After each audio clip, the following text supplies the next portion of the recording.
What is up? Miu Gisigal. Hopefully everything is good with you. And I'm waiting for Nayte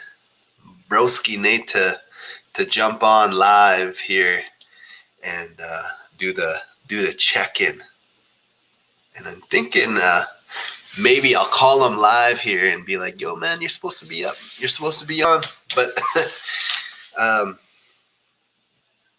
it is our Wednesday check-in. Basically, we check in with you guys, see how you guys are doing, let you know the progress of some things that we have going on. But like always, let us know where you're watching in from.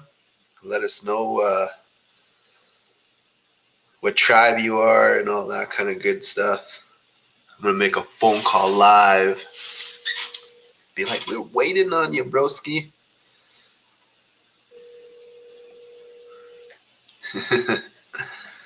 So yeah, hopefully you guys are all doing awesome.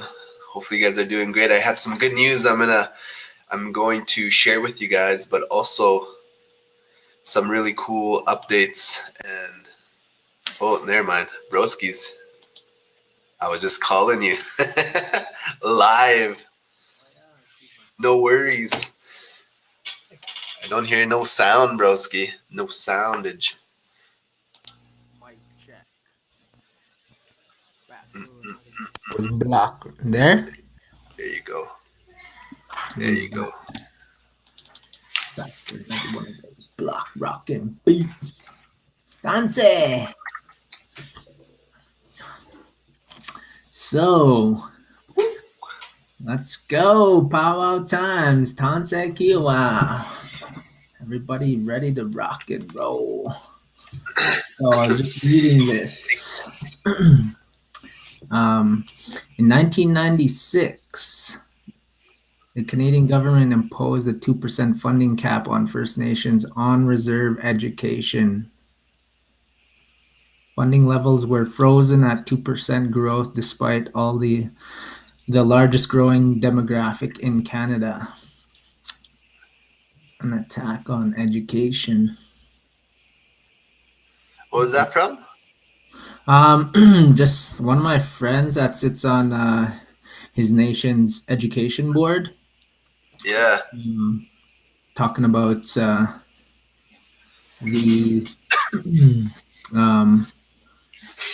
I'll read his post. It's and he sits on council for his nation too. So despite all the unique challenges we face due to the racist and negligent actions of the Canadian government, our funding remained frozen at 2% growth. The funding cap created a large gap in investments over the years in children's education. This funding cap allowed other education systems to thrive while allowing ours to slowly deteriorate. As a nation, I am so blessed we have been able to supplement our education system with economic development. But do other non-Indigenous school systems have to do the same? That's for a nation that's doing pretty good for their own economic development, but I'm sure not all nations are on that level. So he's just talking about low adult literacy numeracy rates. So yeah, that just like a spiral effect. It seems like it's an attack on the growing population and not meeting demand, right? Dancing. All right, let's do some shout outs. What's up, Brent? What's up, my relatives? We got French pizza in the house. French pizza, I like that. Kano Hernandez, my brothers. What's up? Shout out where you are, peoples. Let us know, brothers and sisters. Tyler Sakabo. What's up, broski? Holy smokes, long time, guy ass. How are you, bro? Doing great. Want to know what's up, French Pizza? Where's he at? Is he in France? Is that his store name, French Pizza? What makes a pizza French? Is it the way it's made, or like what is that? Minha, hello, Kathleen. Northern Carolina, Kano. That way, I'm good, bro. Yes, right on. That's good. Edmonton, Justice, Rattlesnake, Joey Mesa, Arizona, Jason Smith, Oklahoma, in the house. I love it. Powell is coming up all over Oklahoma. It's French onions, he said. Manitoba, Fisher River, Cree Nation. First time on here. Hey, Nikia Cochran. We got Mexico, brother. Mexico, Jessica Ross. Nation. The Stolo Nation. We need to do a cultural exchange with Mexico. The Mayans, Aztecs. Who else is around in that? I know there's some Apache, like in the northern part of Mexico. That's right. different indigenous people from that land. Yeah, what's up, Sean, Tim, Gerald, Stacy? What are you guys talking about? We're just talking. We're just actually I have some good news, and I'm gonna invite Nate for it might be a late night here. First time on the air with you guys from LA. Sharon Wilson Tyler, Los Angeles. 2 women die in LA. Stacy Adams, Cherokee, Cortez, Colorado, Yolanda. Holy man, I'm full, bro. We just went and ate. It's my anniversary the other day, and today we finally had our supper. Actually, I wanted to stay home because we slow cooked some moose neck bones, and so it looked really good. But we just fed everyone and just left for our. We went out. I was like, man, that looks good though. Yeah.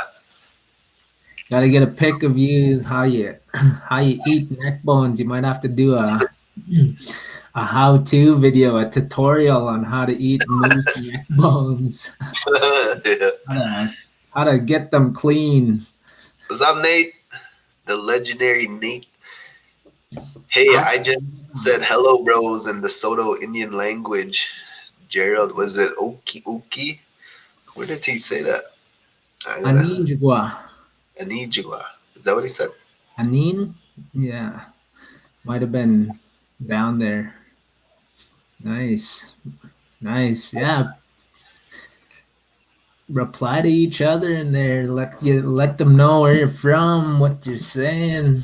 Kia Ora. French Pizza said LOL, yuck. I think he's saying it's not. How about the French onions? French onions on pizza. It's on like a pot of neck bones today, Nate. It's on. Anybody want to upload a video or even write a blog about how to clean neck bones, how to get them the cleanest you can with no hands, all teeth and tongue. It's a lot of slurping. Hi from the Blood Tribe, Alberta, Canada. The Bloods. Hey Wes, let us know if there's any turkeys in your area. Wild turkeys. I know they're down south. And we're trying to figure out where. Forgot to put Navajo, Yolanda. Yeah, we're trying to find out where to go hunting some turkeys, some wild turkeys. Mipichutan First Nation. Check that out for the first time. Yeah. That's good. It's good to have all you guys here today. We're very honored for you guys to, check in and let you guys know what's going on, what's been happening, over the past, I don't know how long it's been now, about 4 weeks. We've been talking about this vision we had about getting land without no really political influence. And what's up, John? Growing our own food sustainability, giving out food to people, hunting, all kinds of teachings, camps, inviting people, powwows, all kinds of things like that. Turkey neck bones, LOL, he said. And the cool thing is, every time we've been talking about it, something happens during the week after, and things get rolling, which is really, really cool. And so I don't know if I should tell the big news yet, or if I should just wait just a little bit. Oh man. Build up the suspense. Keep them on the edge of their seat. But What? what was really fun was Nathan, his boy, came down and we went out to the bush. And there was a lot of rabbits around, and there was a porcupine, and there was a lot of moose droppings everywhere. And we ended up seeing a wapus, a rabbit, and it was, I don't know if it was the same one, but we kept chasing it around. Right now the snow's melting, so it's easier to see them. They don't blend in very well with because there's not a lot of snow around. But we ended up getting a rabbit the other day, and it was pretty cool. Now we have two, so we're ready to make that rabbit stew now. Hopefully this weekend. So it should be a good little thing. But it was good just to get out in the bush, get out. Melanie Spence says, "What did I just walk into? Create a blog for neck bone cleaning?" You missed the conversation. Now everyone's talking about neck bones and deer meat and moose meat. That's all good. And turkey necks. Well, in the treaties it says once you're married, you get a house and 2 acres. You have a kid, you get 5 acres. That's right. But you know what? When you're on reserve and you're trying to build something like this, you got political influence, you got government influence, Indian Act, all this stuff that we just don't want to deal with. And we're going to use the system against, I don't know if it's against them, but to our advantage, in a way where we could be owners of land and buy Canada back or something, America back, both of them. Oh, how I miss going to POWs and listening to all the different drums. Am I right? I wonder if it's possible they might go on this year. Nikki Cochran, you know what? There's almost a full POW season that's been announced. Maybe we'll get a blog post out on showing kind of the season that's been announced, different POWs that been announced. I know like Onion Lake, Samson, Long Plains, Grand Prairie, Little Shell, Alexis, all these POWs are being announced now. So it's almost like they're going to have a full season. So people will be dancing this summer. And I guess it's going to be up to people on what they do. But even us, our family here, we miss powwow, we miss traveling, we miss our powwow family, all kinds of things like that. It's been a while, right? I miss the White Buffalo powwow. I don't know where that is. I don't know where that is either. Be interested. Be interested. You still plan to hit new powwows? Do you a different trail? For me, I want to go to at least one new powwow at least. If we can go to Little Shell, that'd be awesome. But I'd like to go to Oklahoma one time here and dance a powwow. Oh, White Buffalo's in Colorado. I miss my baby girl dancing. We do too. Let us know if you guys would like a Powwow Times online powwow. That's something that I could probably make happen before the end of the year. If there's no like gathering or anything like that, we could do an online powwow. You know how they do it? They submit your videos and things like that. And we'd wire out prize money and all that good stuff. But if that's something you guys are interested in for this channel, let us know, and we could probably, I know I can make it happen. We did a fancy dance powwow last summer, and it turned out very well. There's a lot of people. Northern Cree came out. They sang for us. We had a lot of champion dancers come out and dance. So let us know about that. That'd be something we could work on, Nate.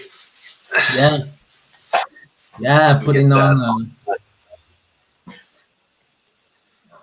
online powwow, but it's, I don't know, it's still like I'd like to see or I'd like to attend in-person powwow. Just got that vibe. You could feel the drum beat where it's, you know, pulsing. And yeah, we're real life, because virtual is just not the same. But I know, like, I know people have had to adapt and try to do the best they can for, you know, for keeping people engaged and getting them involved. But yeah, you know, props to them.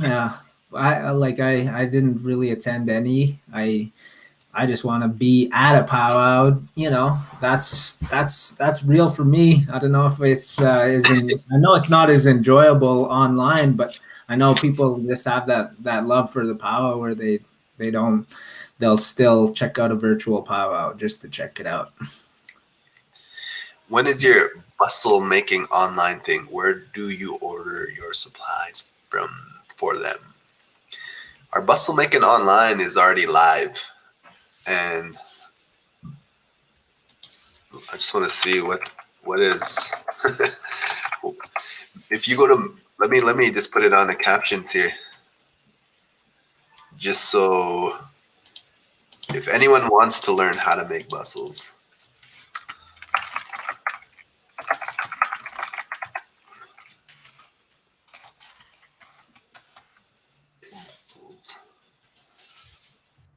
I want you maybe to write this down right there.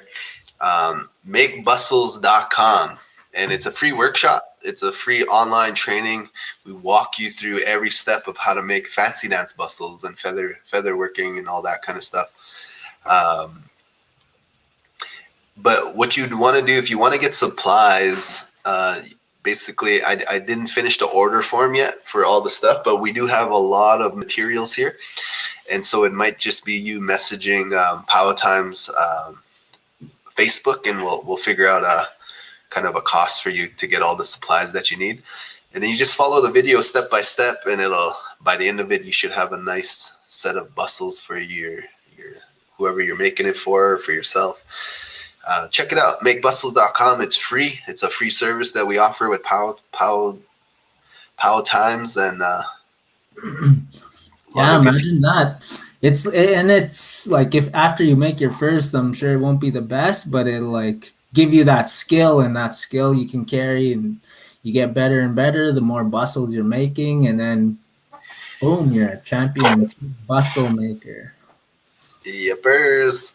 Heartnet FN. Hey Patrick, what's up? How's it going? And yeah, so you know, we've been talking about food sustainability, all that good stuff. How about hoop dancing? You know, we don't have nothing for hoop dancing yet, but we are good friends with a lot of hoop dancers. Mr. Notorious Cree from TikTok, you know, although that guy, definitely can have him on a video teaching how to do some hoop dancing. James Jones, my brother. But so one thing that we've been working on is this C-Can hydroponic system, and it's $250,000 for this system, and it runs on a computerized system, auto watering, and Wi-Fi, and it grows 12,000 pounds of leafy greens every 6 weeks. And so we were working on that, and we're trying to figure out, you know, where could we put it? Where's there kind of land that we could utilize or have set aside for us, or even purchase? And someone's reading comments there. And so a company out here, kind of a city nearby me, contacted. We had a good conversation. They were gifted 4 acres of land, and they said we'll do a partnership, and they'll give us a section of that to have all our stuff on there. So it's a start, right? It's a start. And so to me, that's like huge news, awesome news, and you know, things that we don't have to pay for monthly in terms of space and land. And so if we could get this system up and running there, we're going to be feeding our local elders in the area. We're going to be also donating some to the food bank. And then we're going to put a little bit on the market so we could create some revenue to actually, you know, buy land in the future here, or also add another C-Can system. And so that's exciting stuff. And after after we go live and we talk a little bit, I'm going to send Nate that Zoom link so we could talk, get in with that organization and look for it. You can look up shares if you're enrolled for the land. What does that mean? I'm not sure what that means. You know, another place you could partner with, I think, is with schools, elementary schools, high schools, and then instead of having to take it to the market, maybe you could create a system with them where they buy a certain percentage of the produce every time and use it in their schools. So yeah, that's awesome. I have three schools I set up for right now where we're doing gardens, basically just community garden kind of thing. But I'm not sure about getting a sea can on the property and stuff like that. But I'm sure there's a partnership we can do to make that happen. If you're enrolled and your family has part of land shares, then you can utilize tribal land or land. None of my family has land shares. There's probably Wapasia. Let me know if you're in United States, like a tribal school could utilize land. Or where you're from.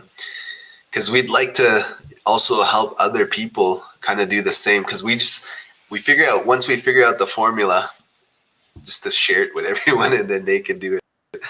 Hello from Edu 211. Education 211. Education 211. Romeo, what's up? Good evening.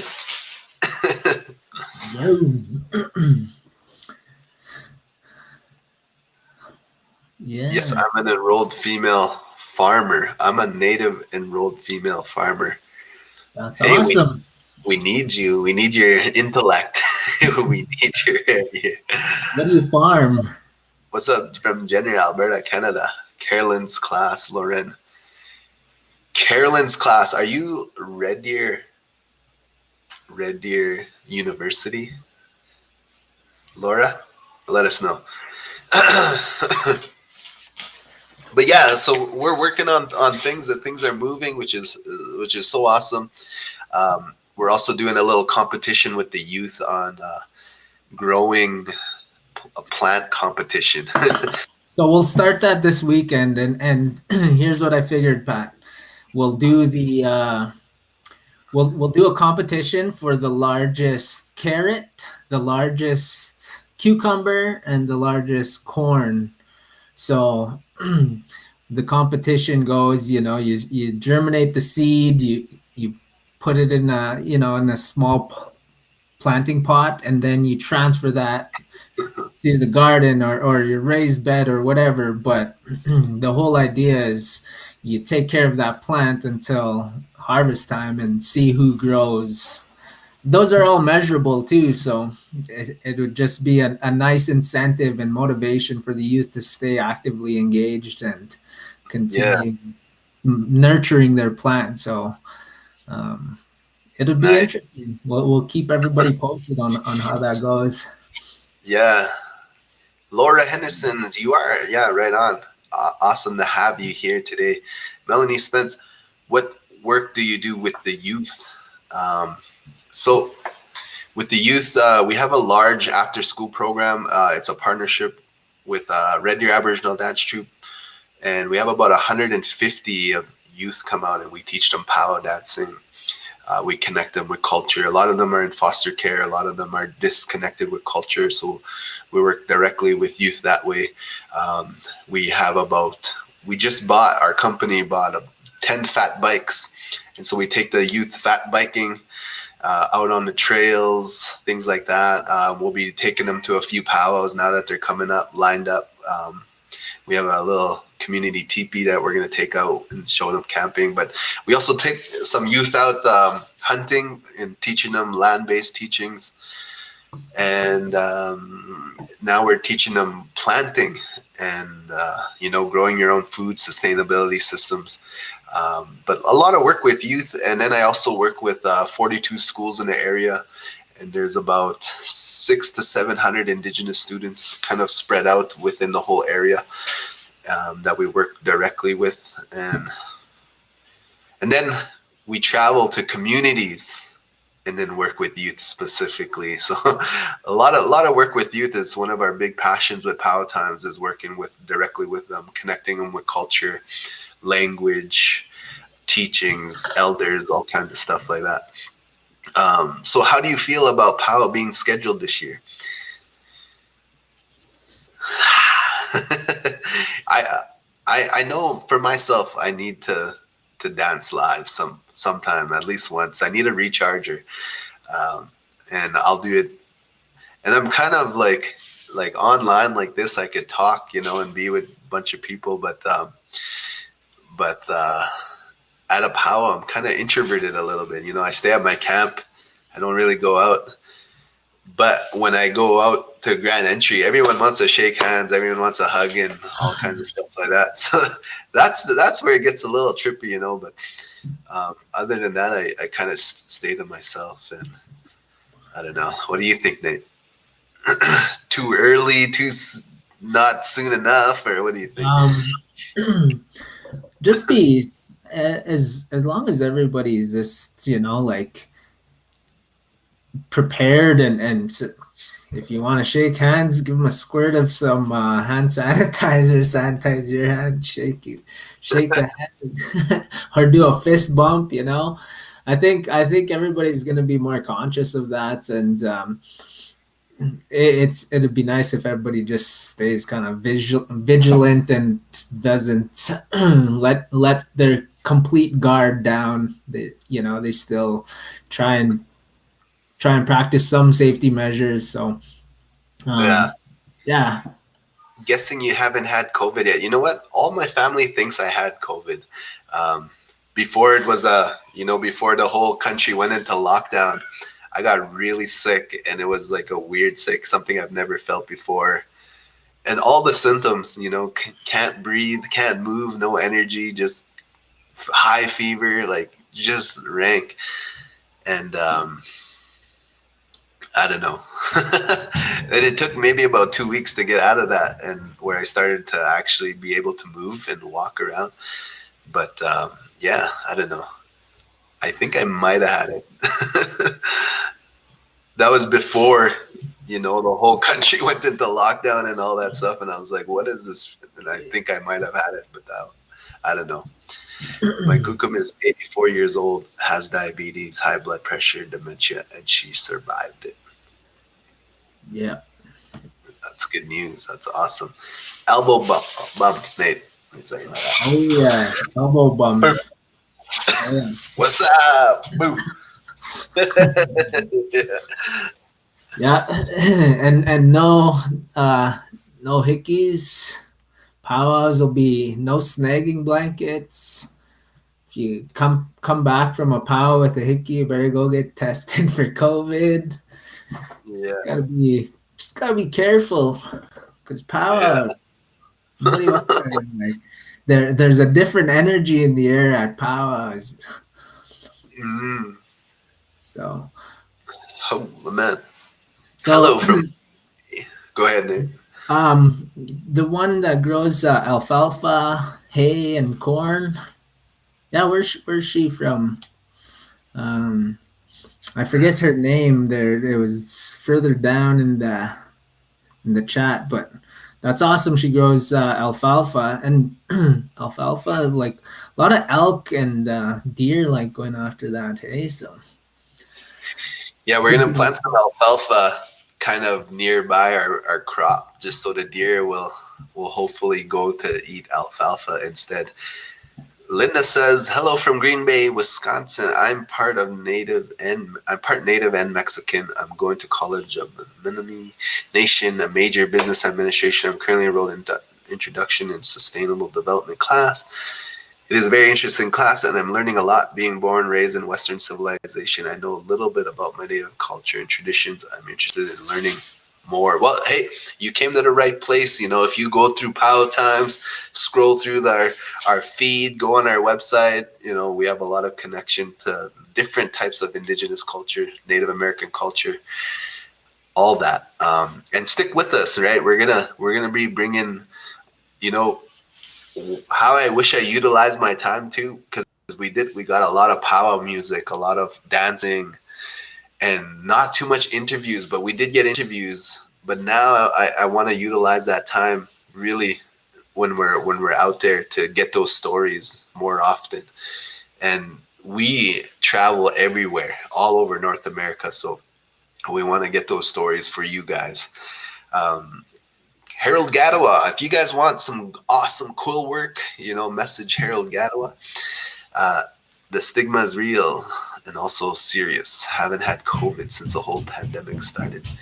Good evening, gentlemen. I hope you and your families are doing well. Ho. You know what? Lately, I've been listening to John Trudell, and Russell Means, and I'm just trying to figure out what these indigenous leaders were fighting for. Just so like we're not recreating any wheels, we're not, you know, and then also leveraging off some work that they've done. And it was interesting, you know, just hearing everything and getting those teachings and some of their insights and their knowledge.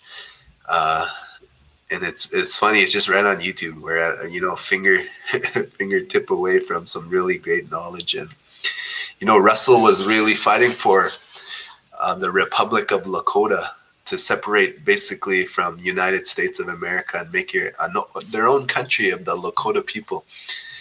And you know, it's interesting hearing his fight and what he wanted for his people. And it's just awesome. I don't know.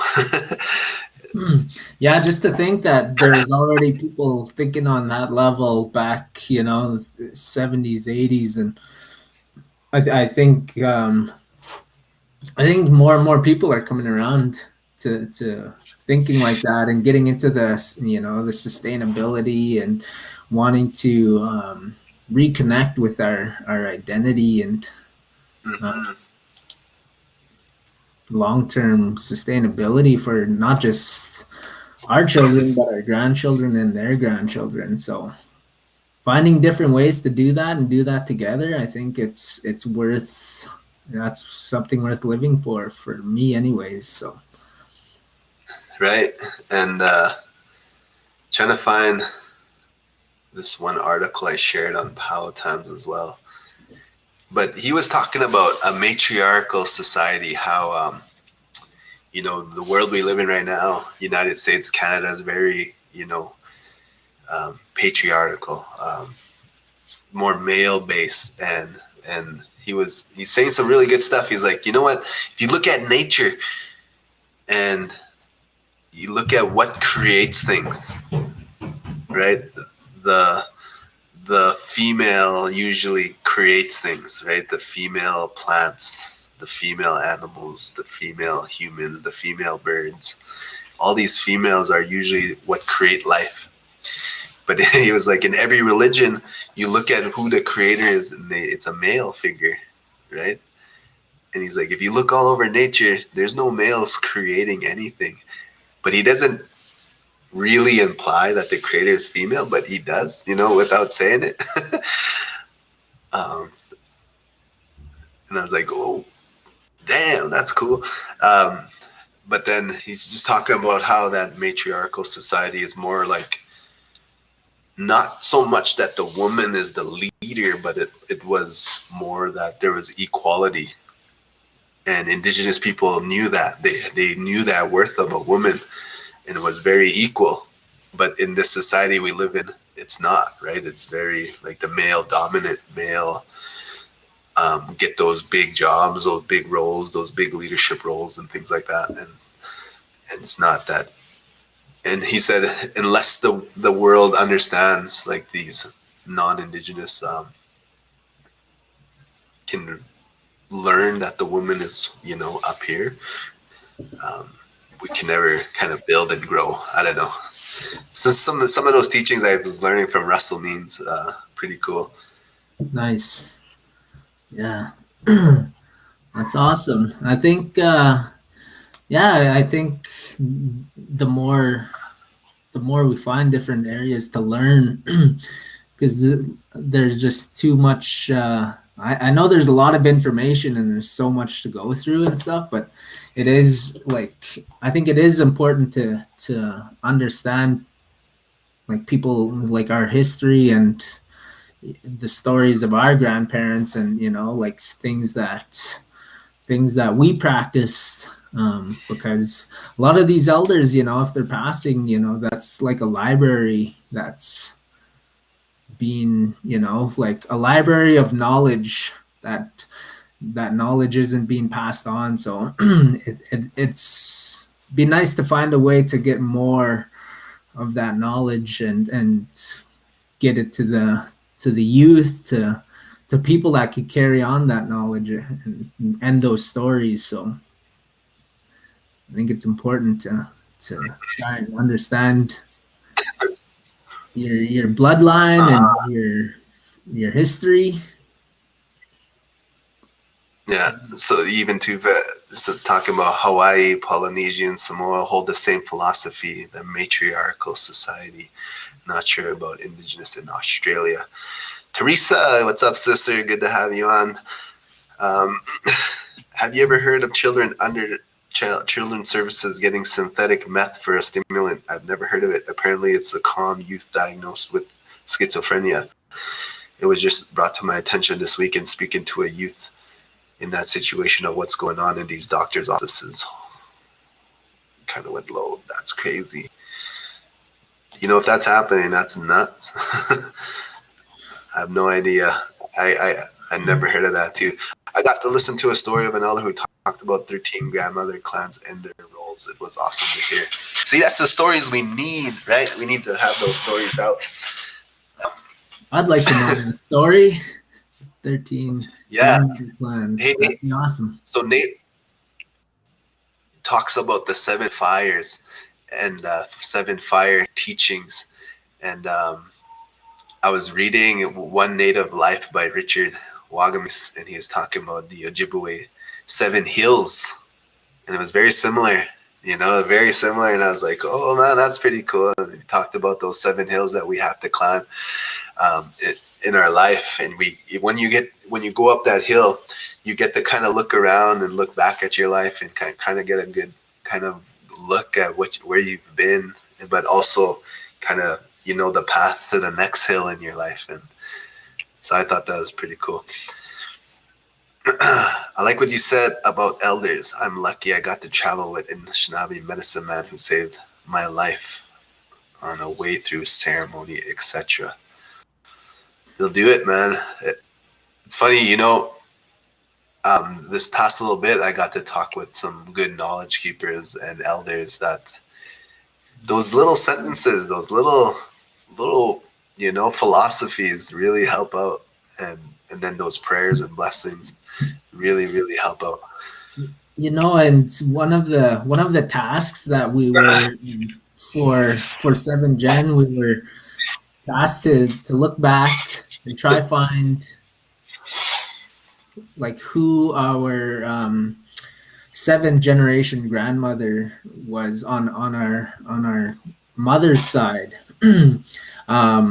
And I was only able to go back, I think 4, but it was mostly through like they don't know who my great grandfather's wife was. And one of our team members, he registered for ancestry.com and put kind of his information in there, and then he put his grandmother's and he added more information, and he was able to find who his grandmother was 7 generations before him, but I wasn't able to find mine. And I think there's a lot of that information that was not recorded, and if it wasn't recorded, it's getting harder to get, because even like for the oldest one in my family, he couldn't tell me.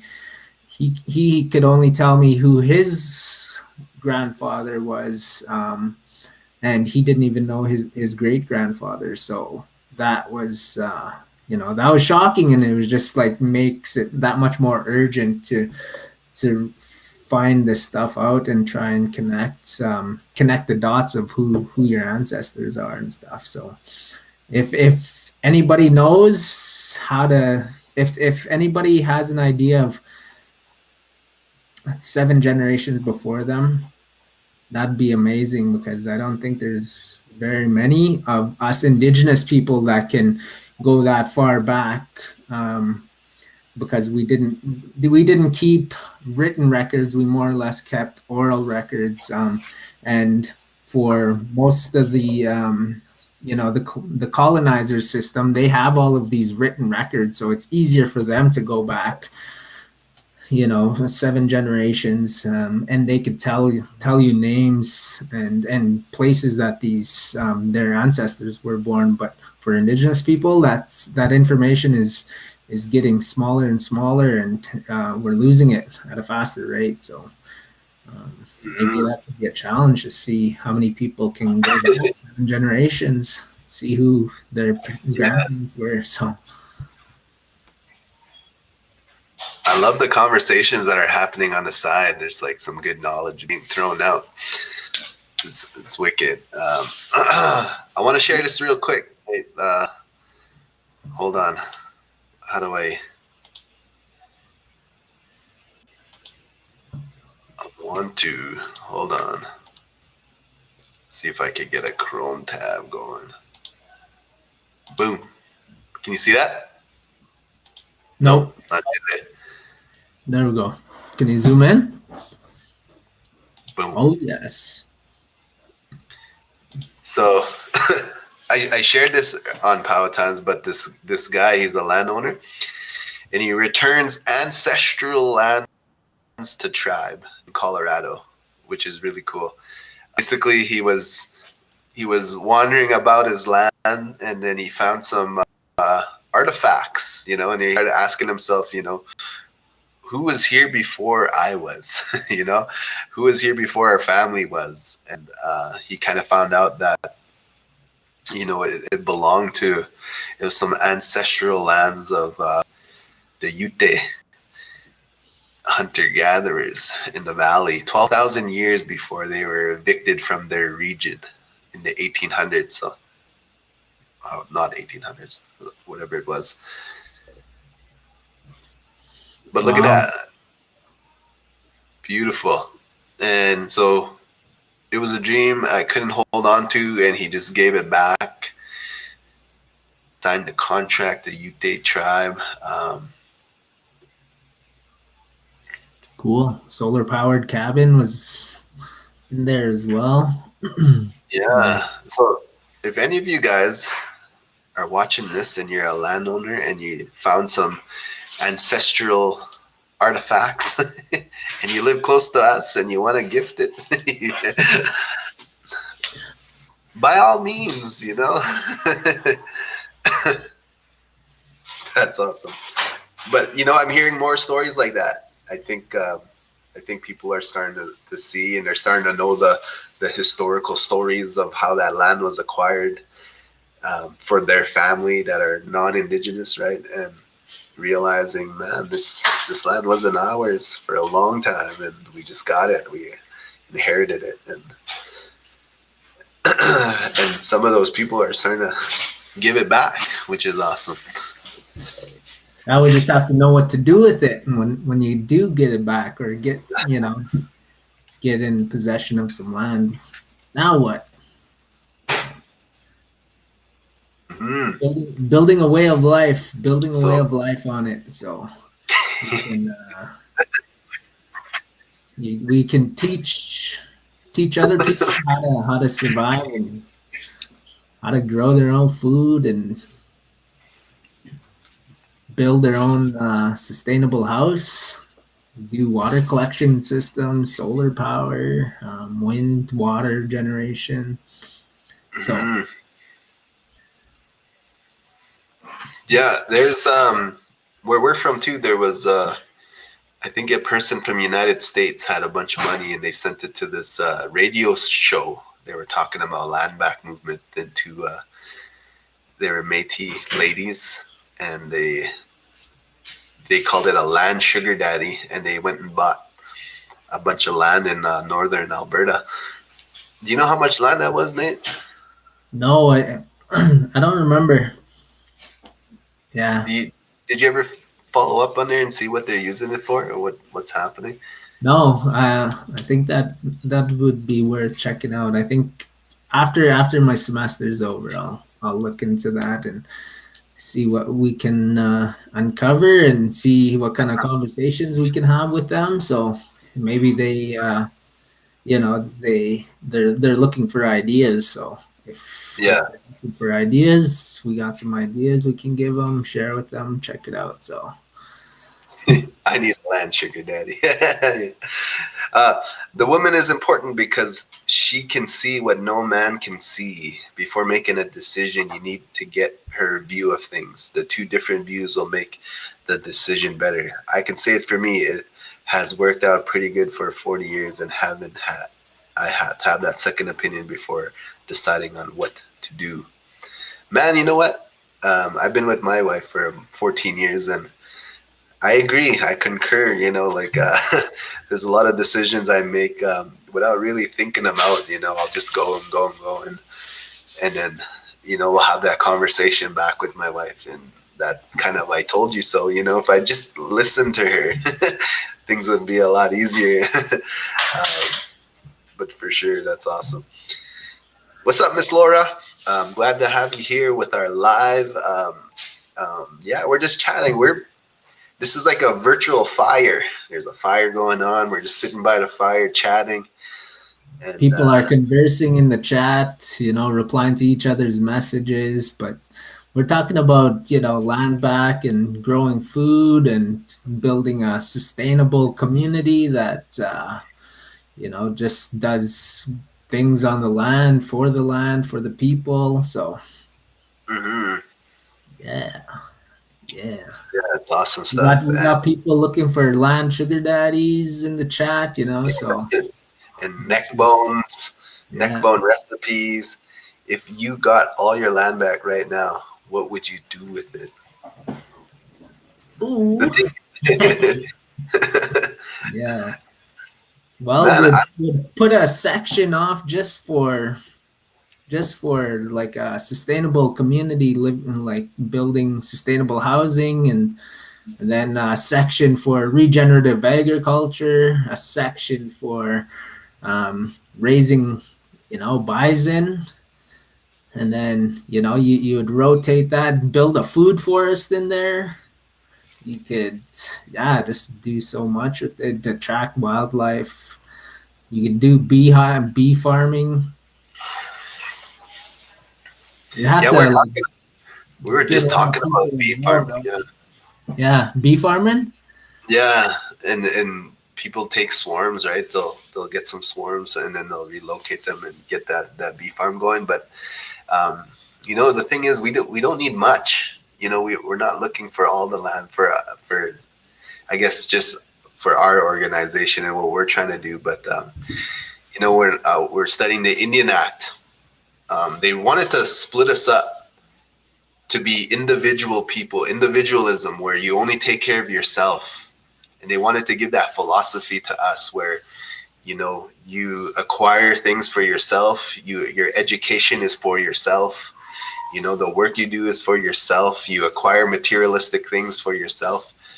But we were very communal. We took care of each other and we fed each other, and they didn't like that system that we had. And that's exactly what we would do with the land, is be very communal and very thinking not just of ourselves. Where could the youth go? Where could the elders go? Where could we supply food for as many people as we can? Where could we offer, things that give experiences to connect people with culture as much as we can, right? So that's the goal, is to give as many people as we could value. Ron, if you have to ask if you have an accent, then you have an accent. Yes, planting medicines. Planting That's medicines, awesome. planting See? food and berries and And hunting. teaching people how to do this, because you can give a man or a woman a fish, they'll eat for a day. You teach them, they'll eat for life. So not only that, just getting youth involved, hands on learning. The other people also, just come. Hands-on learning, it's the best way to learn. We had this lady who messaged us. He's like, you know what? We have 10,000 acres, but it was kind of a distance away. She was trying to figure out some partnerships that we can do. Yeah, Teresa, we heard about that for right by the river. We got to talk with UAVS a little bit of what the plans were for that. And I just said, man, if we could get a gym too for the youth, I'd be keeping them active all the time. The Great Lakes region has kept tradition and knowledge going, land, ceremony, language, where in a few places here that have been claimed for language camps and self-sustaining communities. There are ways to do it, and I believe that's something that has to be done. Mother Earth is hurting. Nice. Maybe we could visit out Yeah. there. Go and explore some places that are doing this. Explore some greenhouses. Explore some sustainable communities, regenerative agriculture. And what else? Other people that are living off grid. Do any of you out there know people that are living off the grid, or have some kind of sustainable food forest, or something that they don't need to really go and buy at a store, at a grocery store. So let us know. Mm-hmm. Do you guys sing or dance powwow? Do you, Nate? Oh, Chris. Yeah, I'm a fancy dancer. I've been dancing fancy for as long as I can remember. So I dance fancy dancing, and I sing sometimes. I got to sing with some cool drum groups. Stony Park, I sat down with them once. Whitefish Juniors. I don't sing like all the time, but whenever I could just jump in and sing that one song, it'll be good. Many people love their mate until their next soulmate comes along. Oh, Donald Track. What's up, Dominga Mallory? Good evening from Michigan. Ponce, Michigan. I wonder if Michigan's where does Michigan come from? I know some of those places around there are indigenous names that they for the state and that. Remember Wayne's World, Milwaukee. I forgot about that. That's awesome. Milwaukee. He tells what it means in that, but I don't even remember that.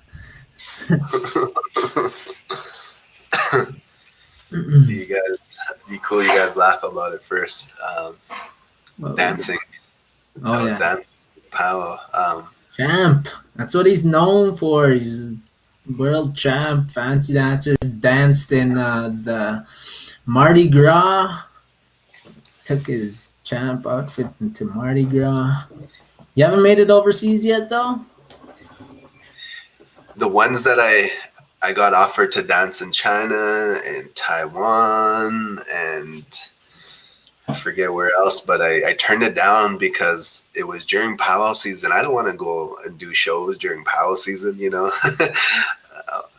though it's the experience. I love powwow. I love the whole culture of it, the family, the people, the hanging around, the live, and so yeah, I'd rather go dance on the powwow trail.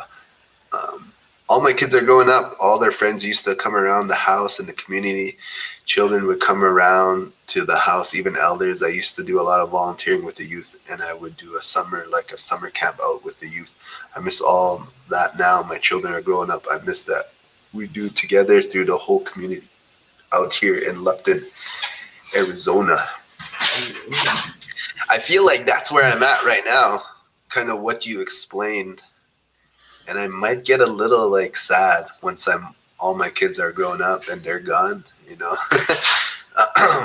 Hopefully Just they make can more. just have to make more. I'm just hoping that we create a legacy really well that some of my kids will want to take it on, and or even some of the youth that we work with, that they see the opportunity, they see what we're doing, and they want to take it on in the future. So Ojibwe and Chippewa, also Cherokee. What was that, Domingo? What were we talking about? Michigan? Oh, Michigan. Okay, that's right. Some friends of mine live off-grid, hoping to get ourselves in the next few years, crossing the fingers.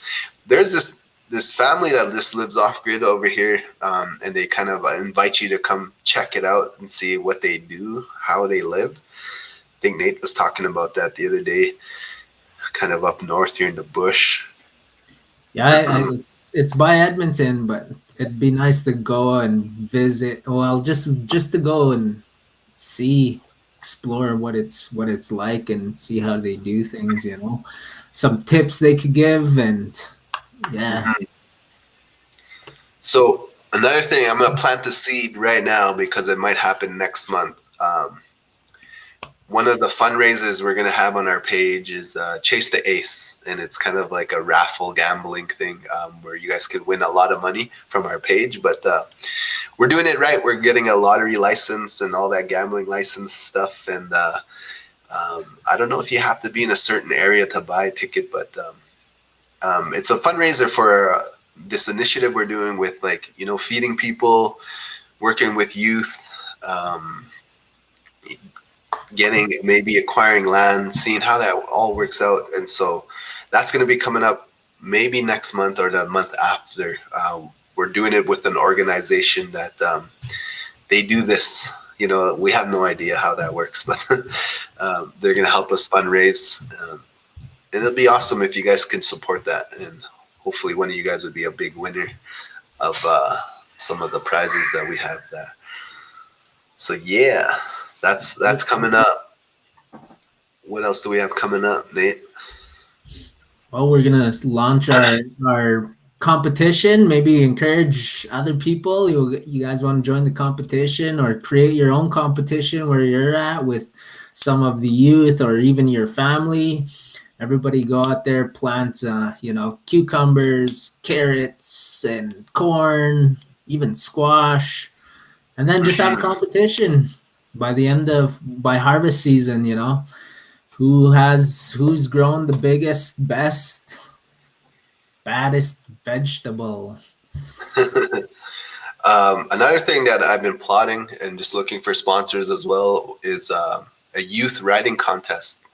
Basically, it's to encourage them to, and this is from like elders I've sat with and knowledge keepers. They're saying, you know, the youth are not going to elders anymore, you know, with that tobacco, that's the Mao, and asking them questions and asking them about the stories. So how could we help them out? You know, just a little nudge to help them go to their elders and get those stories of, you know, their tribe and, you know, who they are. And then we're going to have a writing contest so they'll just write out. But hopefully we have it in a way where everyone wins. Everyone gets something. That's a big one. That's a big one. But yeah, and just encourage our kids to also with literacy a little bit and getting those stories. So that's something that we're going to be working on. I don't know, Nate, if you want to read that, get that out. I don't see the full message. I see it cuts off in there. Okay, I got it. This is a long one. Ray, Sharon, it is sad when you come to look at it and the elders and these teenagers that grew up come to you and they ask you why you stopped. If I was going to, you're talking about the youth gatherings and stuff. Yeah, I went as far as movie nights, handwritten posters, 3x3s, children sending them off to school, passing it out on the bus, 20 miles, free movies. She would get the new releases, gatherings. Elders would come out. drinks, candy bars, food for everyone, dances. Looks like you had a great program going on, with community elders and gathering people together. Feel positive vibe. You done it. 8 horses and a donkey. Come out and ride them. All kinds of fun stuff. That's amazing. That you went and did the work. That's our passion work that we're doing. So so awesome that you did that for the youth. And you know what? They'll never forget. They'll never forget that stuff. I'm sure they'll realize the value when they get older, and I think that's what we're trying to focus on is just they may not understand the value now, but just getting them out there to do it gives them that experience, and then when they're older, they realize the value, then they might do that with their kids, or get back to practicing it. So now you have to get Alice Cooper on a live feed to tell the story of the Milwaukee. Is she the one? She the one to tell the story of the Milwaukee? He Alice Cooper? Yeah. How's it going, boys? Y'all planning to go to a powwow dance and Sundance? I'll be Sundancing for sure this year. Go Sundance back in my home reservation. Hit up as many powwows as I could safely. I know my kids been wanting to go so bad. They always ask when's the powwow and things like that. But guys, we're in for a landing now. It's 1:01. We've been on for an hour. Time goes by. It's going by a lot faster now, Nate. I was gonna say you should share if you have the same perspective of Sundance now that you read Black Elk compared to before you read it. Attending one before you read it, and then now that you've read it, and then going to one this coming year. So, man, that guy was powerful. So does it give you a different perspective? The ceremony? Yeah. Me? Yeah. Yeah, definitely. And yeah, I do. Definitely.